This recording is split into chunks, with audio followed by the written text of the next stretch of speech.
Glória a Deus. Bom dia. Antes de mais nada, eu quero me apresentar para aqueles que ainda não tive a oportunidade de conhecer. Meu nome é João Cláudio Rufino. E eu sempre costumo dizer uma coisa muito importante. Eu sou casado com a mulher mais linda da face da terra, amém? Tem a mais bonita de Goiás, a mais bonita de Minas, é da face da terra, com licença, mas é a minha, graças a Deus. Por esse Brasil afora, todinho, eu sempre costumo dizer que minha mulher só tem uma dificuldade, irmão. Ela não anda, ela desfila, amém? Graças a Deus. Dentro da Renovação Carismática Católica, dentro do Conselho Nacional, eu coordeno a Comissão de Reflexão Teológica da RCC Brasil e componho também o núcleo, não é? Nós poderíamos chamar dessa forma, de serviço do Ministério de Pregação Nacional. E tenho viajado por esse Brasil inteiro e fora do Brasil, pregando a poderosa palavra de Deus. Como profissão, eu dou aula na Faculdade de Teologia, na PUC de São Paulo, onde também eu coordeno o curso de graduação, e a minha área mais específica é nas áreas bíblicas. Então, grego, hebraico, Antigo Testamento, Novo Testamento, trabalho com isso, com a graça de Deus. E eu quero fazer uma pergunta, antes da gente poder continuar aqui. Quantos querem receber de forma poderosa a palavra de Deus? Levanta a mão. Graças a Deus. Repita comigo então, assim, com a sua mão levantada. Eu autorizo ao pregador, porque eu quero escutar a palavra de Deus. Se eu conversar, se eu perder minha atenção, se eu cochilar, eu autorizo ao pregador mais bonito do Brasil. Teve gente que não falou aí. Quem aqui acredita na Bíblia como palavra de Deus? Levanta a mão. Hebreus capítulo 11, versículo 1 diz que fé é acreditar naquilo que não se vê, amém? Então levanta a mão aí, você tem fé, irmão? Vamos lá, quem crê levanta a mão, isso. Diga assim: eu autorizo ao Janequine Cover jogar na minha cabeça esse microfone com toda a força, a fim de que eu esteja ainda hoje com o Senhor no paraíso. Amém? Graças a Deus. Pode aplaudir o Senhor.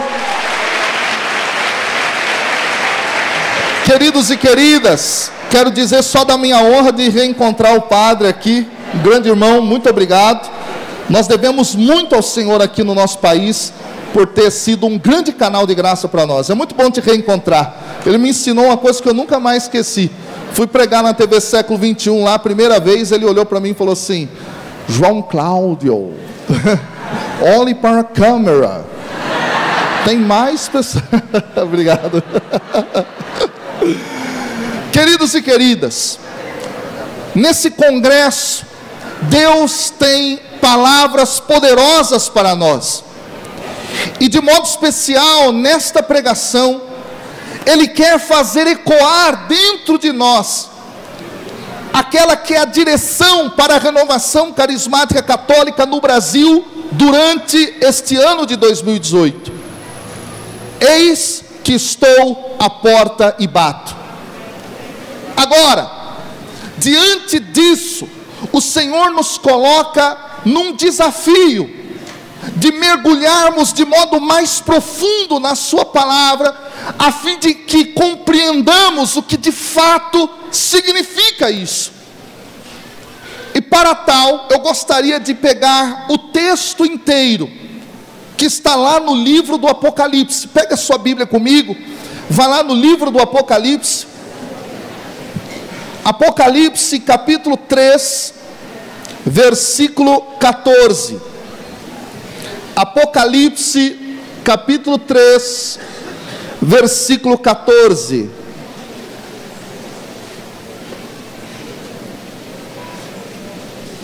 É bom quando o pregador pega Apocalipse, a gente acha rapidinho, né, povo de Deus? Graças a Deus. Vamos lá, Apocalipse ou Gênesis, irmão, é tudo bênção. Parece que a gente conhece de Bíblia, rapidinho a gente acha. Vamos lá.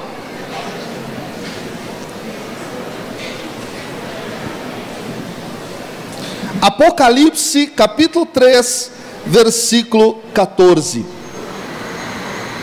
Eu vou ler numa tradução diferente aqui para vocês. Me acompanhem na que você tem em mãos. Escreva ao anjo da igreja de Laodiceia: assim diz o Amém, testemunha fiel e verdadeira, o princípio da criação de Deus. Conheço as suas obras, você nem é frio, nem é quente. Quem dera que você fosse frio ou quente, mas, já que você é morno, nem frio nem quente, vou vomitá-lo da minha boca. Você diz: sou rico, e agora que fiquei rico, não preciso mais de nada. E assim, você não sabe que é um infeliz, miserável, pobre, cego e nu. Eu lhe dou um conselho: se você quer mesmo ficar rico, compre meu ouro puro que passou pelo fogo, compre minhas roupas brancas para cobrir a vergonha de sua nudez, compre meu colírio para os olhos, assim você enxergará. Eu repreendo e educo todos aqueles que amo. Portanto, seja zeloso, arrependa-se. Estou diante da porta e batendo. Se alguém ouvir minha voz e abrir a porta, eu entrarei em sua casa para comer junto com ele, e ele comigo. Ao vencedor darei um prêmio.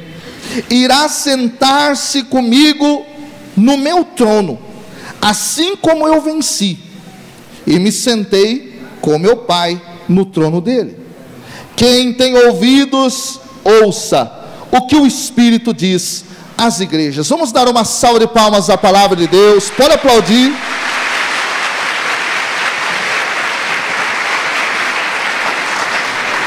Queridos irmãos e irmãs, o livro do Apocalipse foi escrito num grande momento da vida da igreja primitiva.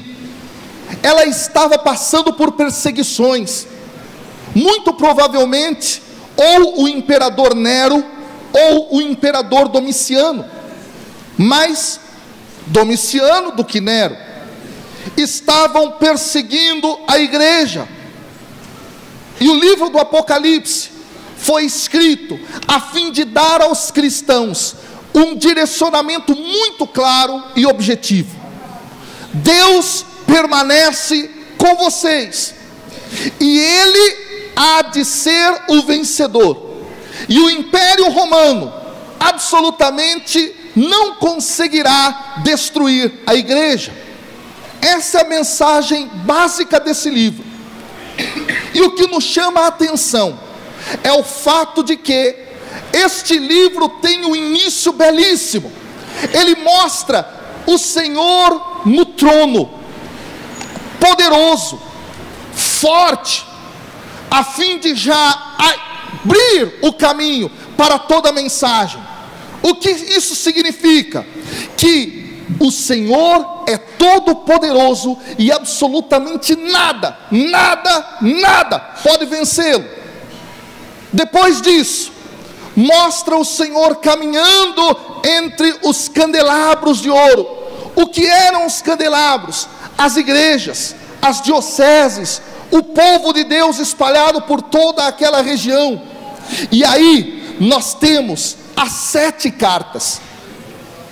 E chama-nos a atenção o fato: todas essas cartas, elas seguem uma mesma dinâmica, elas seguem um roteiro, todas elas começam com uma ordem para se escrever, depois uma descrição de quem está escrevendo, depois uma apresentação da situação de cada igreja e comunidade.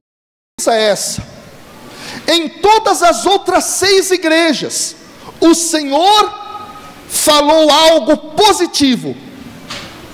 Em Laodiceia, Deus não viu nada de positivo. E aqui, queridos e queridas, é preciso fazermos a pergunta: mas por que razão o Senhor não viu nada de diferente positivamente em relação a Laodiceia? É preciso nós termos alguns conteúdos a fim de entendermos isso.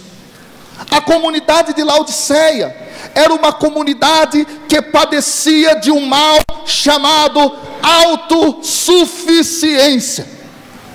Esta comunidade, para vocês terem uma ideia, do ponto de vista material, era uma comunidade riquíssima, porque estava numa cidade extremamente rica, tão rica que no ano 60 depois de Cristo, um grande terremoto praticamente destruiu a cidade inteira, e o Império Romano quis ajudar financeiramente a comunidade, mas eles rejeitaram. Por tanto dinheiro que tinham, reconstruíram a cidade com os seus recursos próprios.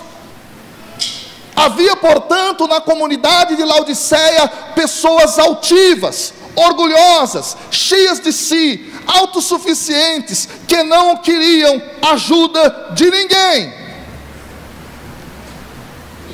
Mas também do ponto de vista espiritual, é muito interessante, queridos e queridas, quando nós olhamos para esta comunidade, a Bíblia cita essa comunidade, lá na carta de Paulo aos Colossenses.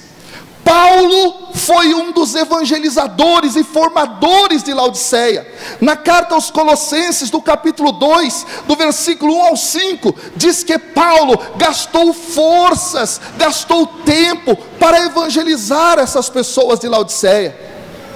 Além disso, mostra a carta aos Colossenses que Paulo, ele tinha, escute isso, ele tinha uma relação de irmandade com estes irmãos de Laodiceia. Isso está em Colossenses, no capítulo 4, nos versículos 13, 15 e 16. Você já imaginou? Os irmãos de Laodiceia deviam bater no peito e se orgulhar, dizendo: nós fomos formados pelo grande apóstolo Paulo, o apóstolo dos gentios. Nós fomos formados por esse grande homem, portanto, nós não precisamos de mais nada e nem de ninguém. Era uma comunidade, portanto, que tinha muito conhecimento, que tinha muita formação, e se sentiam já plenos da graça de Deus. Tanto é assim que o texto da carta aqui do Apocalipse mostra que essa cidade, ela tinha inclusive politicamente uma certa independência pelo próprio nome da cidade. Laodiceia vem do grego, e Laodiceia significa, Laos é povo, e Diké em grego significa justiça. Em outras palavras, ali nesta cidade viviam pessoas politicamente independentes, que estabeleciam um processo democrático que não dependia tanto do Império Romano. Eles eram independentes. E o texto continua mostrando como eles se sentiam altivos, como eles se sentiam autossuficientes, porque de todas as cartas, a única carta que reflete a voz de uma comunidade é a comunidade de Laodiceia, a carta a Laodiceia.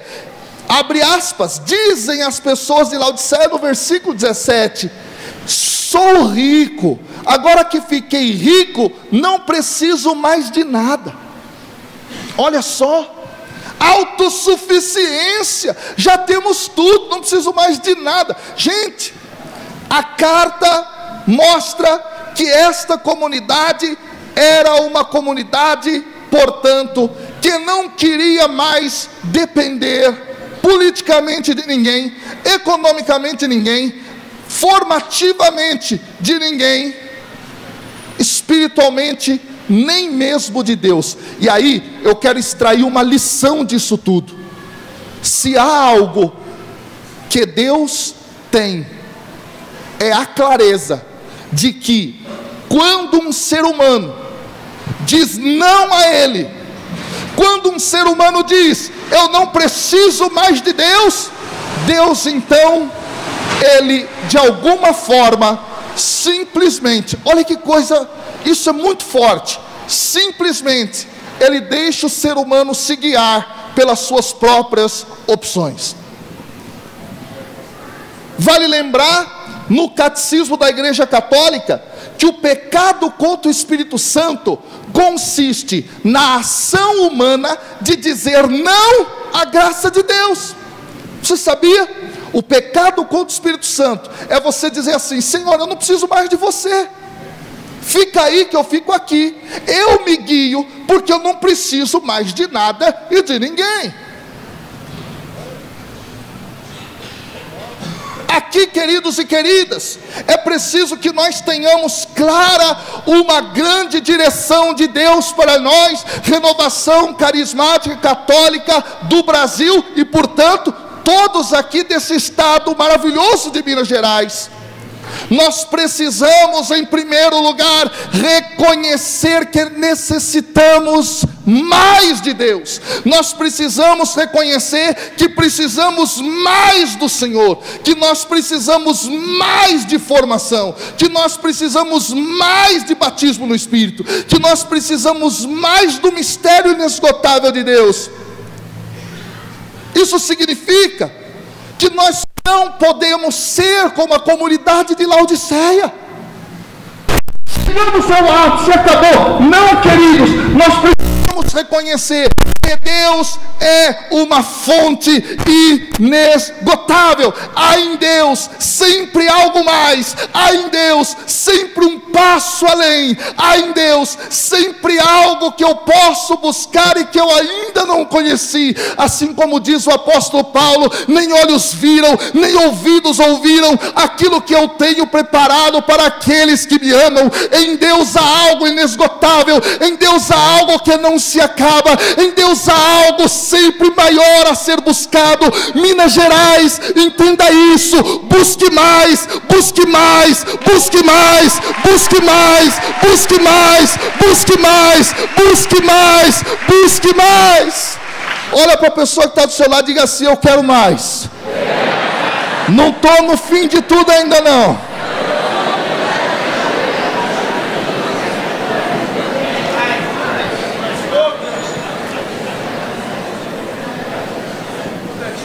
Queridos, como sair desta armadilha? O livro do Apocalipse mostra isso de modo muito claro. O livro do Apocalipse mostra que para sairmos desta armadilha é preciso, em primeiro lugar, compreender que a fonte primeira de tudo é Deus. Aqui eu quero entrar numa dinâmica muito própria da teologia da graça, que é fundamental. O Papa Francisco tem nos alertado, queridos, que nós precisamos tomar muito cuidado com uma heresia que ele chama neopelagianismo. E eu vou trabalhar esta ideia com vocês agora. O que diz a heresia pelagiana? Pelágio era um monge, um religioso, lá no início da igreja. E ele dizia que A ação de salvação é uma ação exclusivamente humana. Em outras palavras, para que o ser humano se salve, o ser humano não depende de Deus. O ser humano, pelas suas próprias forças, o ser humano, pelas suas próprias ações, ele pode se salvar.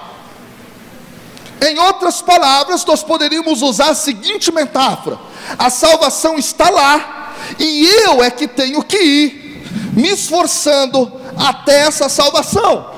Eu não dependo de uma ação de Deus.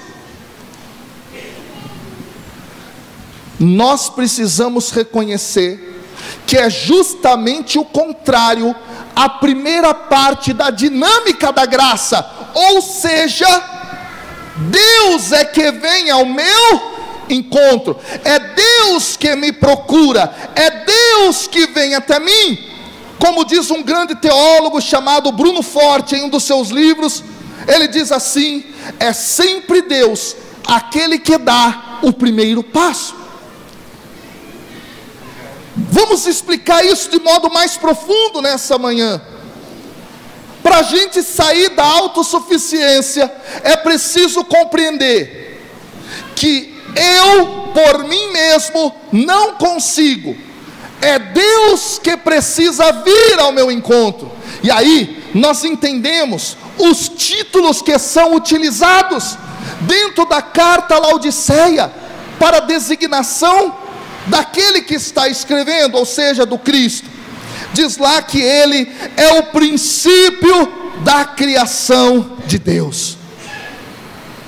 Ele é o início de tudo.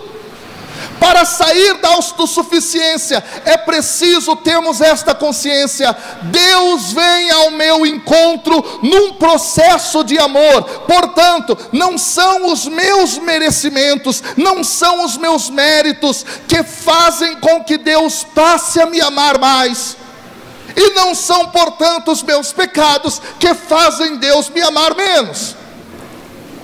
Deus vai ao encontro do ser humano. João Cláudio, aonde você quer chegar com essa palavra? Eu quero chegar a um dos piores males que muitos de nós temos vivido dentro da renovação. Nós confiamos muito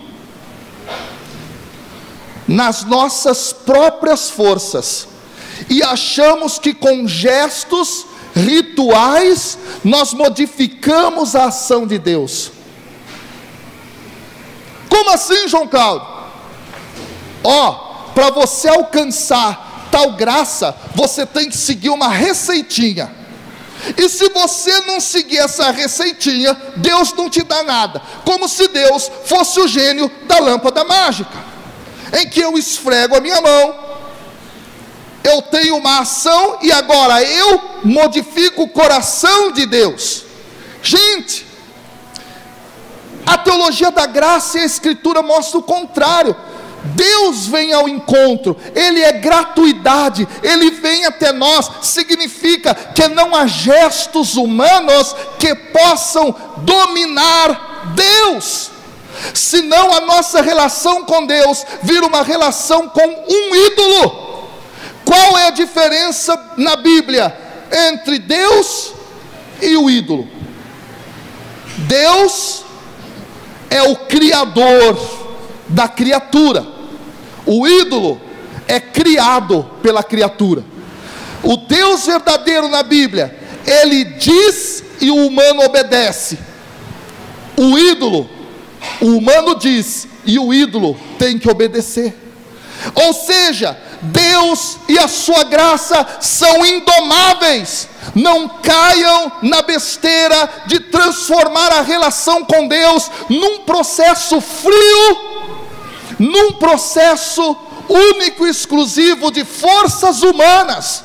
Deus deve agir, é Ele quem é indomável e nós precisamos obedecê-lo. A Michelle Moran, vocês sabem que foi a antiga presidente do ICRIS, ela tinha uma expressão que eu gostava muito. Ela dizia assim: nós estamos muitas vezes apoiados nas nossas técnicas, apoiados nos nossos ritualismos, apoiados muitas vezes na nossa autoconfiança e nos talentos individuais que temos, mas nós estamos deixando de lado de esperar pela unção de Deus. Nós estamos deixando de lado esperar pela unção, isto é, esperar por uma ação poderosa do Senhor. Nós estamos colocando as nossas confianças nas nossas próprias forças e talentos. É preciso esperar pela unção de Deus, é preciso esperar pela ação da graça, é preciso, queridos, é preciso, queridas, senão os nossos eventos terão estruturas, os nossos grupos de oração terão equipamentos de sons maravilhosos, os nossos pregadores falarão com uma oratória maravilhosa do começo ao fim, mas conversões reais e verdadeiras, batismo no Espírito Santo genuíno não acontece. Significa, é preciso esperar pela graça, é preciso estar na dependência, é preciso fazer como aquela música de um grande amigo meu, Juninho Casimiro: os meus passos são teus e o meu próximo minuto é teu. Tudo está submetido à vontade exclusiva do Senhor Deus. Renovação carismática, cuidado, porque nós estamos transformando em shows meramente humanos, para demonstração de talentos individuais, sejam eles de dança, de música ou de oratória. Os nossos encontros precisam ser encontros de expectativa, encontros expectantes, encontros dos quais nós esperamos para ver a graça de Deus, sem que esse Deus seja dominado por poderes humanos, mas um Deus que haja livremente, com milagres, com curas, com sinais, com prodígio. Sabe o que eu estou querendo dizer? Deixa Deus agir, deixa Deus fazer, deixa de querer dominar o Senhor. A gente está encaixotando a graça, é Ele que vem, é Ele que realiza, é Ele quem dá o primeiro passo. Deixa Ele ir ao encontro. Para sair da autossuficiência, é muito interessante que essa dinâmica da graça é trabalhada no texto, e gente, isso é maravilhoso.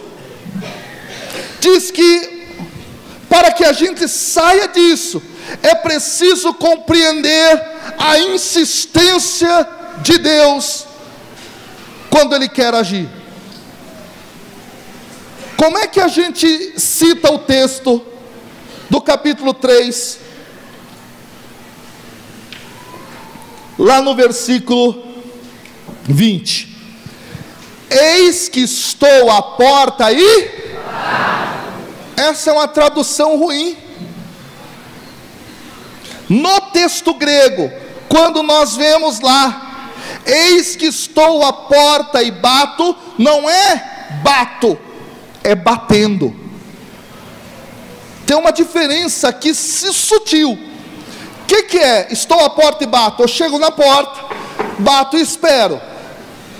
É o contrário. Ele chega na porta e continua, ó. Insistentemente, Deus continua batendo. Ele não para de bater. Ele fica lá, igual aquele teu vizinho quando está precisando de alguma coisa, que você sempre foge dele na rua. Ele fica lá, ó. Deus está aqui, irmão. Para sair da autossuficiência tem que entender isso. Você não terá paz na tua vida, você não terá paz na tua evangelização, você não terá paz, e eu digo, uma falsa paz. Por quê? Porque Deus vai ficar lá assim, ó, eu estou aqui, eu estou aqui, eu estou aqui. O que Deus está querendo dizer conosco? Para a gente sair da autossuficiência, é ter a consciência que Ele está a todo instante dizendo, deixa eu entrar, deixa eu entrar, deixa eu entrar. Ele está. Em outras outras palavras, manifestando a sua vontade de agir. Sabe o que é isso? A gente não precisa de muito, irmão. A gente não precisa de grandes construções. A gente não precisa de grandes coisas. Nós precisamos deixar Deus manifestar a sua vontade de agir. Deixa Deus agir, deixa Deus agir, deixa Deus agir, deixa Deus agir. Eu fui pregar numa cidade do Brasil, e uma pessoa no encontro, era um encontro grande também, a pessoa chegou para mim e falou assim: João Cláudio, sabe de uma coisa? Eu tenho uma vontade imensa de abrir um grupo de oração na minha paróquia, mas eu preciso te dizer, eu não tenho ministério de música, não tem teclado, não tem violão, não tem microfone, então eu estou esperando acontecer. Eu disse para ela assim: minha irmã, você pode não ter teclado, você pode não ter violão, você pode não ter mesa de som nem microfone, mas você tem unção e Deus quer agir. Então começa, faça na vontade de Deus. Queridos, sabe por que eu estou dizendo isso? Deus, Ele quer de fato agir. Ele está insistindo, Ele está batendo, Ele não para de bater. Você não vai ficar em paz enquanto você não abrir, você não vai ficar em paz enquanto você não deixar Ele agir. Então abre mão, deixa Deus fazer, irmão, deixa Deus fazer, irmã. Deus está insistindo conosco, batendo, sem parar. Entenda isso, Ele está batendo sem parar. Deixa Deus agir, Ele quer agir. Vamos aplicar isso na nossa vida. Algumas pessoas chegam para mim e falam assim: João Cláudio, eu não sei se Deus quer que eu evangelize. Eu digo para ela: tome vergonha na tua cara. Você acha que Deus não quer que você fale de Deus? João Cláudio, eu não sei se Deus quer que eu faça um evento para evangelizar milhares de pessoas. Irmão, tome vergonha na sua cara. Será que Deus não quer arrebanhar as pessoas? Deus quer agir. A pergunta é: você quer realmente que Ele haja? Eu vou fazer essa pergunta muito séria para você, Renovação Carismática de Minas Gerais. Você tem consciência clara? O Deus Todo-Poderoso, Criador do céu e da terra, Ele quer agir. A pergunta é: você quer que Ele haja? Sim. Então por que é que você fica toda hora podando pessoas?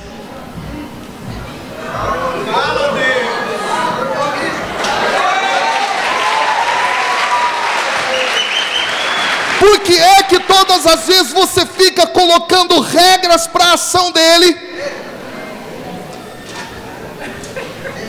Por que é que todas as vezes você tem uma matemática para Deus agir?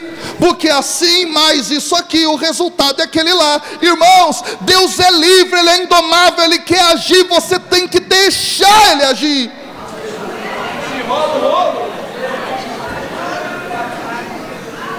Surge alguém que toca diferente, a gente já começa: não está igual ao que é pedido pela RCC. E eu estou falando de dentro, não estou falando de fora.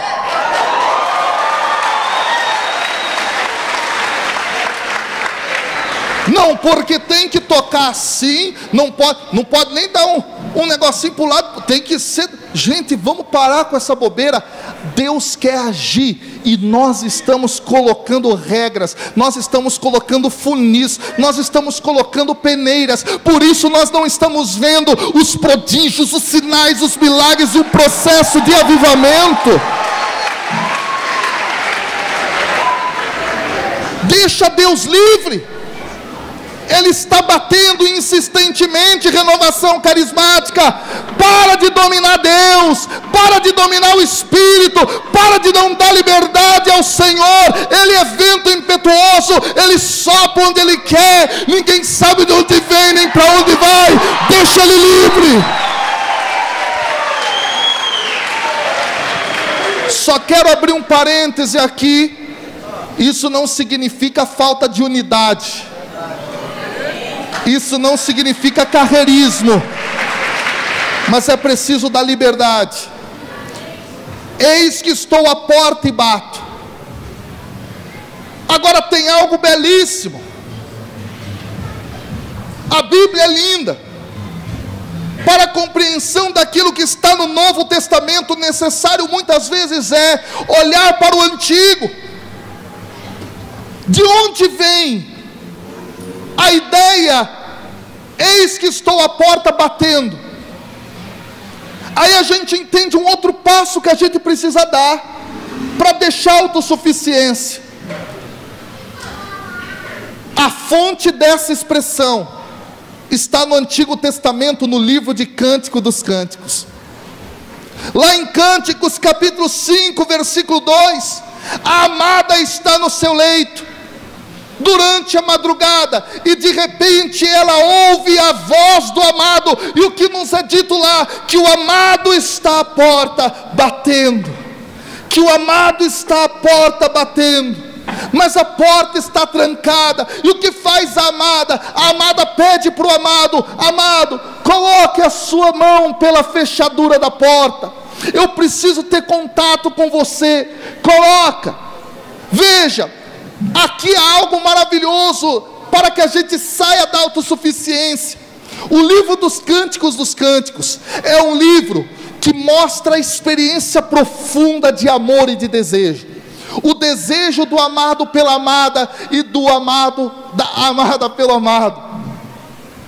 E que na tradição da igreja foi entendido como a igreja e o Cristo, o esposo e a esposa. Assim como o esposo tem o desejo, a esposa manifesta esse desejo. E aliás, como a base da teologia joanina é muito o livro do Cântico dos Cânticos, Apocalipse, que é o escrito joanino, ele traz isso, quando lá no final diz assim: o Espírito e a esposa dizem vem. Essa ideia é muito bonita. O que isso significa?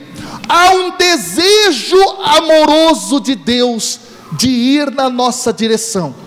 Quando a gente entende isso, a gente vivencia de modo mais livre a experiência carismática mesmo. Padre Robert de Grandes muitas vezes veio aqui ao Brasil, e ele dizia uma coisa que eu gravo até o dia de hoje. Ele dizia assim quando estava nas formações em livros: se você não está vendo Deus agir de forma poderosa em você, talvez seja pelo fato de que você ainda não compreendeu o tamanho do amor de Deus por você. Eu vou repetir isso para você gravar. Se você não está vendo grandes manifestações do Senhor na sua vida, talvez seja porque alguma dúvida você tem em relação ao amor de Deus por você.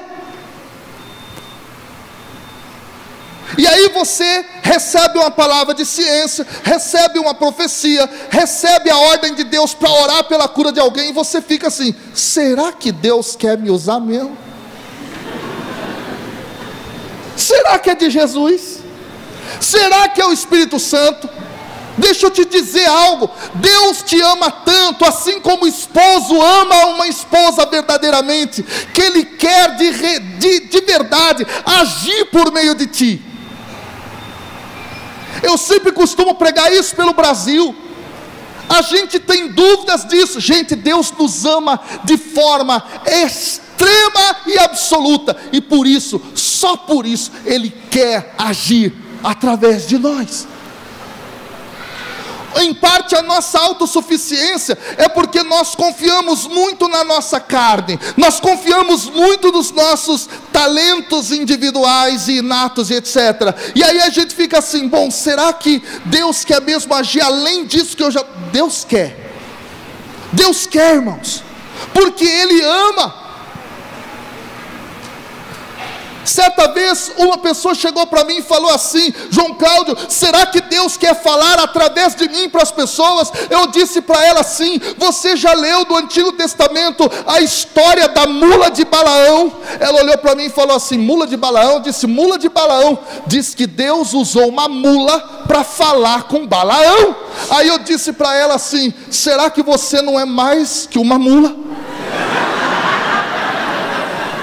Olha para a pessoa que está do seu lado e diga para ela: você é mais que uma mula.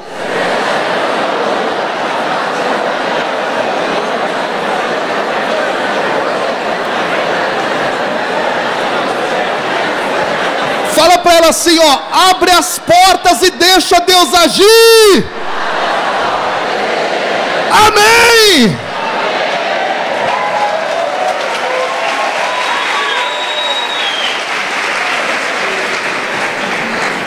Gente, o dia que eu entendi isso, que Deus é o amado, eu sou a igreja amada, que Deus me ama e Ele quer me usar, eu falo para vocês uma coisa do fundo do meu coração, isso sem orgulho nenhum, porque eu estou na dependência de Deus, eu não tenho medo de pregar. Você me vê pregando aí em estádio, você me vê pregando em grandes eventos assim, lá na Canção Nova, na TV Século 21, seja onde for. Às vezes os irmãos chegam para mim e falam assim: João Cláudio, escuta, dá um frio na barriga nada, irmão. Sabe por quê? Sabe por quê? Porque eu não tenho frio na barriga, eu tenho fogo do Espírito no meu coração. Deixa de bobeira, Deus te ama, irmão. Deus te ama, irmã. E deixa eu dizer, porque Ele te ama, Ele quer agir por meio de você, mas você tem que deixar.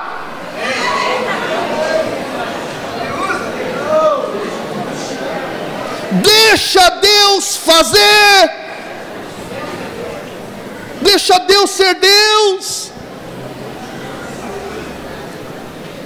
Aí nós precisamos compreender aquilo que está dentro aqui do texto, porque Deus dentro da carta a Laodiceia mostra isso. Ele diz: olha, estou à porta, estou batendo, estou aí do lado de vocês a toda hora, deixa eu agir, abre para eu entrar, se você abrir eu ceio com você, ok, olha que coisa linda. Só que aí tem um detalhe: uma vez que você crê nesta ação poderosa de Deus na sua vida, por amor a você, que você entende que a sua confiança tem que estar nele, para realizar a divina vontade, é necessário agora que você entenda que, alcançado pela graça, você deve agir na graça. Aqui tem uma diferença muito grande. Alguns acham, a graça está lá, eu volto a dizer, eu preciso correr, para alcançar a graça que está aqui. O que a igreja ensina a partir da escritura e na tradição, com os grandes baluartes da teologia da graça, Santo Agostinho, Concílio de Trento e Tomás de Aquino ainda antes do Concílio de Trento, é que a graça já nos alcançou, eu tomo consciência desta graça, eu vou falar disso daqui a pouco, e eu passo a agir nesta graça, porque eu já estou na graça. E aí a gente entende aquilo que é a teologia do batismo no Espírito. O que é teologia do batismo no Espírito? O que é batismo? Batismo é mergulho, e é interessante isso, é mergulhar no Espírito. E viver o batismo no Espírito é compreender mais ou menos assim. Imagina que aqui ao meu redor exista uma piscina, e eu passo a viver submerso nessa piscina. Essa piscina é o Espírito. O que é batismo no Espírito? Batismo no Espírito é viver constantemente no Espírito, é entender que eu vivo uma vida no Espírito, entender que o batismo no Espírito não é algo que tem hora para começar e hora para terminar, mas é novo estado de vida. Viver o batismo no Espírito é viver uma nova condição, é ter a clareza, eu estou na graça de Deus. E aí sim, quando estou na graça, vem um detalhe fundamental: eu vou agir como alguém que está na graça. Então quando eu vou pregar, eu não peço o Espírito Santo para ele vir, aí eu prego, ele prega aqui comigo, aí tchau Espírito, vou embora. Não, eu estou com ele, ele está comigo. Esse é um mistério que a gente precisa ter clareza na renovação. Nós já estamos no Espírito, irmãos, nós já estamos na nova condição, nós já estamos um degrau além, nós já estamos num outro patamar. Vamos assumir esta graça. Eu sou fonte, porque o Senhor diz em João no capítulo 7, aqueles que crerem em mim, manarão rios de água viva. Então pronto, você crê, sim ou não? Sim. Eu também creio, então você é fonte, eu sou fonte nesse sentido. Deus jorra em nós. Olha o que Paulo diz aos Efésios capítulo 2, versículo 22, e a 1 Coríntios, a comunidade dos Coríntios, capítulo 3, versículo 16, seguintes: vós sois templos do Espírito. Nós já estamos na condição, haja nessa condição. Isso significa: para de covardia. A graça te alcançou por misericórdia. Deixa de covardia, começa a agir na graça, irmão. Aí sim, é o esforço humano, é a atitude humana na graça que vai construir o milagre. Porque é interessante, Deus dá ordens a esta comunidade, e Ele dá a seguinte ordem. Ele diz assim, compre o meu ouro, compre as minhas roupas, compre o meu colírio. Ele dá ordem e, portanto, Ele alcança por amor. Mas no amor, agora você precisa tomar atitudes. É uma dinâmica sutil, e isso a gente precisa entender. Deus nos conclama atitudes, e as atitudes aqui presentes no texto, elas revelam atitudes muito interessantes para nós hoje. Por quê? Porque é o seguinte: quando Deus diz assim, compre o meu ouro, por que Ele diz isso? Porque as pessoas achavam que eram ricas, ou seja, ricas delas mesmas. Deus diz: quem dá riqueza sou eu. 2, Deus diz assim: bem arquitetados, os seus planos podem ter uma razoabilidade, uma racionalidade maravilhosa, mas os planos do Senhor, que é aquele que é a razão das razões, o Senhor dos senhores e aquele que conhece todas as coisas, eu tenho certeza que é melhor do que o plano que você tem. Por que você não está escutando a Deus? Olha para a pessoa que está do seu lado e diga assim: escute o Senhor, tire as roupas e põe as roupas de Deus. Haja na escuta. E o último, comprar. Deus diz assim para aquelas pessoas de Laodiceia: comprem o meu colírio. João Cláudio, como assim? Você sabia que a cidade de Laodiceia tinha uma grande concentração de pessoas que estudavam o campo da medicina, e eles tinham a melhor fábrica de colírio daquele tempo? Deus está dizendo: compre o meu colírio. O meu colírio é melhor do que o colírio de vocês. Ou seja, passe a enxergar da forma que eu quero que vocês enxerguem. E para isso é preciso agir na graça. Eu quero já encerrar, vou até pedir os irmãos para virem aqui já, para a gente poder já rezar, que o meu tempo já encerrou. Mas nós precisamos compreender: Deus quer que a gente haja na graça, na profunda consciência de que Ele já nos alcançou, e eu, portanto, não estou só. Ele está comigo e eu estou com Ele. Eu vivo por Cristo, com Cristo e em Cristo. Eu sou nova criatura, e é isso que a gente precisa entender. Abrir as portas porque Ele está batendo significa: deixe-se alcançar, tenha clareza disso e haja nisso. E aí eu termino agora com a seguinte ideia que eu acho maravilhosa. Eu anotei tantas coisas aqui para falar, tem muita coisa desse texto que é lindo. Deus dá uma ordem à comunidade de Laodiceia. Deus diz a eles assim, sejam zelosos. Vamos repetir isso? Sejam zelosos. Sabe o que significa isso em grego?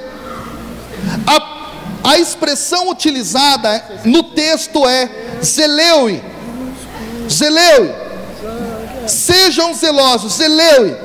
Agora, a palavra zelo, ela vem de uma raiz verbal que é o verbo zeó. Repita comigo, zeó. Sabe o que significa zeó? Aí você vai entender o que é ter zelo. Zeó significa ferver. Eles estavam mornos. Deus fala para eles: sejam zelosos, significa fervam. O que é ser zeloso? Ser zeloso é pegar fogo, irmão.